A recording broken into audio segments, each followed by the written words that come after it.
Not a lot of people talk about it. I came out of a 3-year relationship with a single mother last couple of years. This is a meme that somebody sent me that I kind of chuckled at, but I'm not going to read it off. You can see.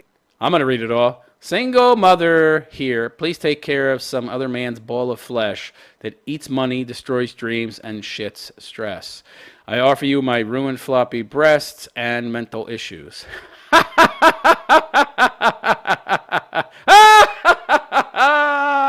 That's good. That's pretty good. I like that meme. It wasn't a leftist that made that. That's for sure. They can't meme. Get there for yourself. We'll leave it up for a sec, but there's truth in every joke. Okay, when you see these stand-up comics up on stage telling their jokes, the reason why they're funny is because there's elements of truth in them. Okay, so when you see stuff like that, you got to think about it. Oh, here's another one. A list of things. The thing about single moms is you're going to end up with double, triple, quadruple the heartbreak. This ex of mine had a couple boys, and when you spend time playing Halo with little Timmy and zeroing the scope in on the BB gun of Billy, and you take trips and you do the blended family stuff, when she goes, they go too. You'll never see them again. And even though they might have driven you absolutely nuts, you have like double or triple the heartbreak when you deal with somebody like that. It's also very easy for them to end the relationship because I've done it once. At my age, I was dating mostly divorced women. 7 or 8 out of 10 women are divorced because they initiate the divorces. So it's very easy for them to move along and just, slide into the next relationship. Yeah, that's true. He didn't read the entire graph, though. Double or triple the heartbreak. So, listen to the name of this article, and it's written by some, heifer, I'm sure, that is shocked and amazed that a man would dare say this. Are they kidding? She asked in pink letters with a giant question mark. And then she goes on to quote these men who say, single mothers, they're more expensive than prostitutes. Well, that's true. Men confess the outrageous reasons, mind you, because any reason not to date a single mother, this noble creature who's so selfless. Oh my God, it's outrageous. The reasons they refuse to date single moms, right? Because it's your responsibility as a man to date a single mom. You don't have any freedom at all. As a man, you should be forced to pay for, support her and her kids and date her, put up with her little rugrats that ain't yours, because she's a god and you're there to service her. We speak to men risking the wrath of Britain's 2 million single moms. Oh, it's more than that. Oh, it's more than that. It's way more than that. Get the fuck out of here, 2 million single moms. Maybe 10 million. Get the fuck out of here with this 2 million figure. Fuck off. So, this is great. Let me finish reading the graph he started with, though. Double or triple the heartbreak, right? Because you bond with the kids. Unlike a woman, you're a man, so you actually have the ability to pair bond. You didn't spend, you're not a Wayman, who if they bang 10 dudes, they lose the ability to pair bond, right? So you bond with her kids, then they go away and, double, triple the heartbreak. Or quadruple if she's got 3. Questionable judgment skills. Yeah. You will never be a priority, right? Thinks the world revolves around her and her kids. Yeah, you can tell that by the person who wrote this article, who probably is herself one of these 2 million single moms. Emotionally unavailable. Her kids work against you. Right. Yeah, you're not daddy. Daddy's somewhere else paying child support or paying no child support, but they care about him more than you. And so they're going to do everything they can to get you the fuck out of the picture. Distorted self-image. You think? Rarely take ownership. Yeah, they're never responsible. No accountability. 100% payment, 0% return on investment. Yeah, what are you getting out of it, right? Not too much. Yeah. So the woman who wrote this apparently thinks that these guys are horrible men. Horrible for commenting on single mothers being bad. No, single mothers are the bomb. Yeah. Don't like 80% of people in prison, weren't they raised by single moms? Like 87% or something. God. Oh, boy. Okay. Yeah, right. So they're more expensive than prostitutes. Their bodies aren't what they used to be, and their children walk in during sex. These are just some of the brutally offensive. Oh, offensive, really. Offensive to who? A big fat land whale single mom? Maybe. Not offensive to me. And by the way, offense is a choice. Feelings are a choice. Becoming offended by feelings is a choice. Becoming offended by something you hear is a choice. Don't tell me I got to shut my mouth because you chose to let something bother you. Fuck off. Half the shit you're saying, Jabba the Hutt, bothers me. You don't see me getting offended, do you? And telling you to shut the fuck up, although it'd be nice if you did. Maybe stuff your face full of some more of that fucking cake that got you so big. Maybe then you shut up.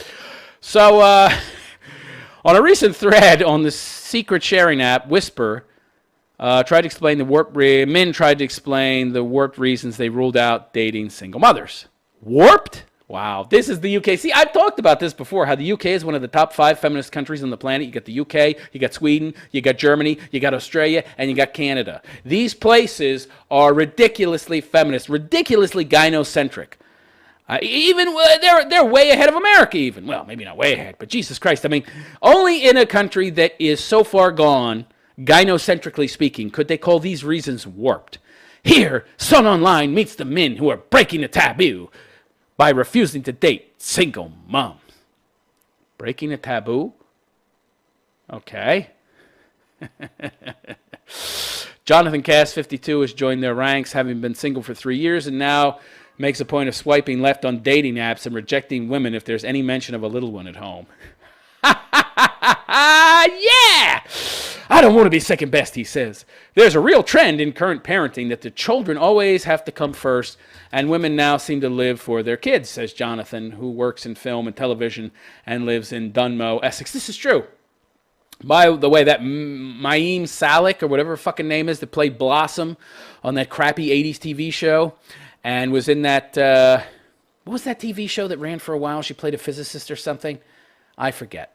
But there was recently a meme of her around, like late last year, around Thanksgiving or Christmas or something, lying on a couch or a bed or something with cat piss and shit around her, and she hadn't gotten up in so long that the cats just pissed around her head and shit around her head, and she's talking about how lonely she is and how depressed. I wonder why!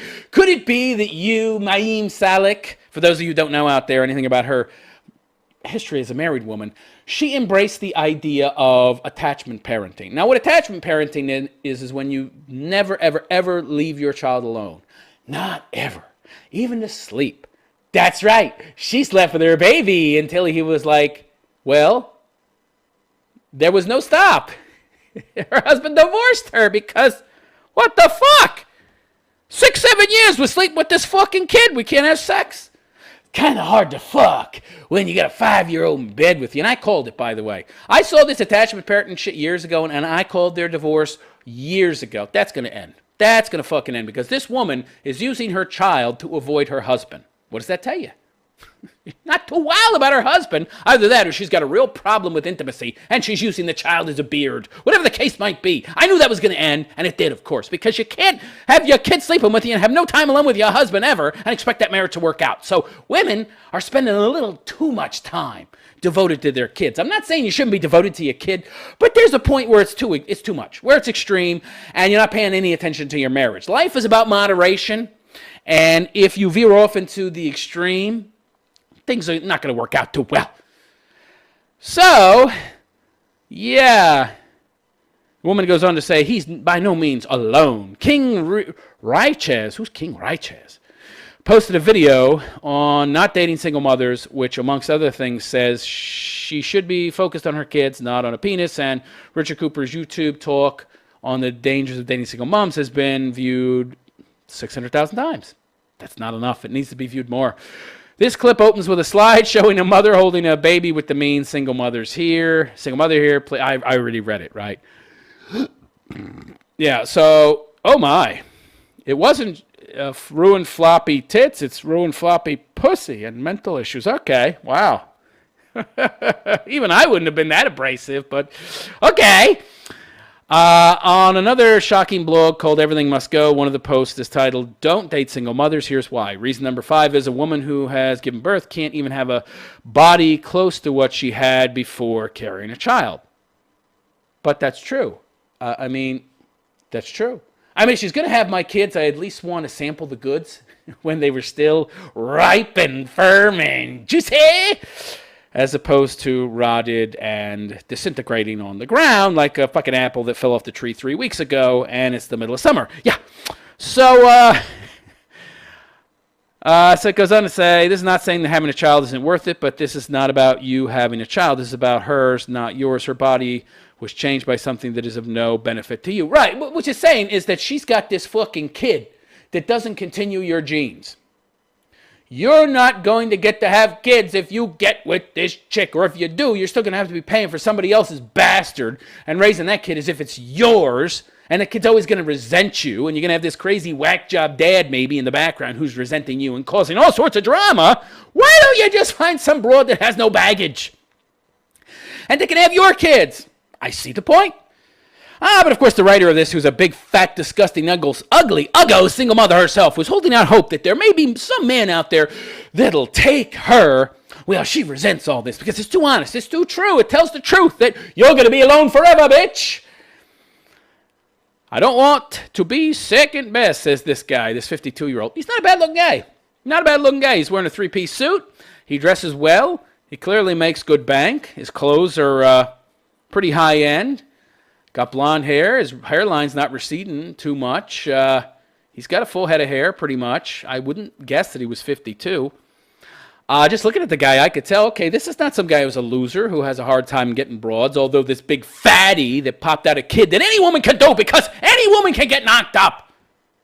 It doesn't mean you're some hottie or have some kind of high sexual marketplace value because you had a kid. Just open up your legs and any loser will bang you. Big fucking whoopity-doo-dah.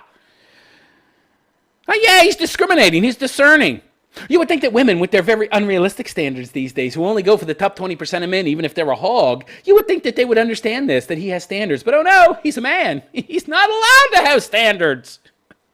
Because when we get tired of chasing after that top 20%, that alpha, that bad boy, that really pretty boy, whatever guy that isn't going to create a long-lasting, stable relationship, we want these guys to still take us. We can't have them having standards. Oh, no. So Jonathan explains, I'm a really spontaneous person and love the idea of saying to my partner, come on, pack your bags. Let's go away for a couple of days. But you can't do that with kids. Everything has to be planned and organized beforehand. Absolutely. And by the way, that might actually be possible if it was the weekend and it was your kids. But you have no say-so. And those kids are going to fight you and they're going to be rebellious. They're not going to want to do anything with you. And it's not going to be fun doing anything with them anyway because they're not your kids. He goes on to say, I've been married twice and had a son in my first marriage who is now 27. And in between the two marriages, I did date a woman with a son, but I felt like she wanted me to become a father figure to this child. It raised a lot of complex feelings. I felt guilty to be spending more time with her and her son than my own kid. And I didn't like the idea of stepping on someone else's toes as his biological father was still very much around. Yeah, that's an issue too. While Jonathan wouldn't mind if a potential partner had grown-up children, good luck with that. They got to keep pumping them out in the UK to get those benefits. Provided they were no longer at home and doing their own thing, young ones are definitely out. I don't understand what the problem is here. You women are so shallow and facile. You care about height and how much money he makes. This is something far more important and real and, something that's a big fucking concern. He's not allowed to have standards, though? No standards. I don't want to be part of a family unit and splashing out on days out together. Money, basically. Single moms are too expensive. They are. The truth is, and this has always been the case, if you date a single mom, she's going to expect you to pay for everything. Whew. Wow. So I'm paying for a family, but I'm getting none of the benefits of having my own family with my own kids and continuing my own genes. Sounds like a bad deal, ladies. There are 2 million single parents in the UK, and 91% of them are women. Of course they are. Of course they are. One of the top 5 feminist countries in the world. The list of celebrity moms is endless, and many, including Britney Spears, Kate Hudson, Louis Knapp, Kate Hudson, and Sun columnist Stacey Solomon, has spoken out about their experiences. Finding love is hard enough as it is to narrow the dating pool further is a mistake. Wait. Dating coach Richard La Ruena, author of The Natural, How to Effortlessly Attract the Woman You Want, warns that dismissing single moms as potential partners is a risky decision.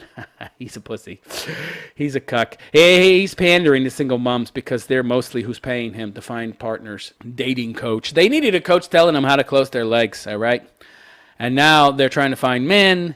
They're mainly his customers, so yeah, he's pandering to them. Finding love is hard enough as it is. To narrow the dating pool even further is a mistake. Really? It's a mistake, huh? Yeah. So being alone and happy is worse than being miserable but not alone with some broad who never spends any time with you, but you pay all the money for everything. Yeah. So Paul Dackers is a 45-year-old logistics specialist from St. Ives in Cambridgeshire, and he's been married and has been single for over a year. I would very much like to meet someone and have a family of my own, but I really don't want to date anyone with their own children. I dated a girl for a year, and she had 3 children, and she lived a couple hours away. She would come and see me every 2 or 3 weeks, and I kept saying, I'll come and see you, but I promised, but I never did. I never met her children and didn't want to. Long distance booty call. She talked about them constantly, and I'd nod and shake my head in the right places, but I wasn't really paying attention. It puts me off that they wouldn't be mine. See, this is the thing. And women don't get this with all their supposed empathy. They don't understand. Whenever you have a kid as a woman, it's always yours. There can never be a time when the kid you got is not your kid. Meanwhile, the man, was it like 30% of the time, a man's been cucked and don't even know it, and it's not his kid, he don't know. And these guys going in, they know it's not their kid. But these women going in, they always know it's their kid. Now, what would really be interesting is if we heard some women here talking about not wanting to date single men with kids, because that's so rare, right? What is it, the 91% here? I don't believe that for a second. By the way, what they're not telling you is how many of these kids were in foster care. That even skews the numbers further. There are not 9% of kids being raised by single fathers. So the number of single parents in the UK, of those, 9% are not men. So it says here that 91% of the single parents in the UK are women. That doesn't mean the other 9% is men. What it actually means is that the majority of that 9% are either in foster care or maybe juvie, okay?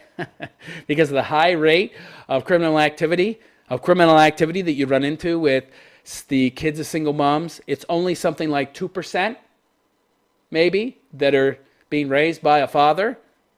Okay? So I want to hear from broads, though, that dated some of these very, very few single fathers in the UK and how they felt. I would be willing to bet that the majority of those women felt the exact same way, more or less, in regards to not wanting to raise somebody else's child, wanting their own child, not feeling obligated to spend their own money as if a woman ever would. But she might feel it. Might feel the need to do so. She was dating a father, a single father. Yeah. But that doesn't happen, of course, because men so rarely get custody. And once those men become single fathers, they don't want to get involved with a woman anymore. So, really, yeah. Women don't know. But if they did, they would probably feel the exact same way. Minus the stretched out pussy, of course. But, not wanting that. But otherwise, they pretty much feel the exact same way. Yeah.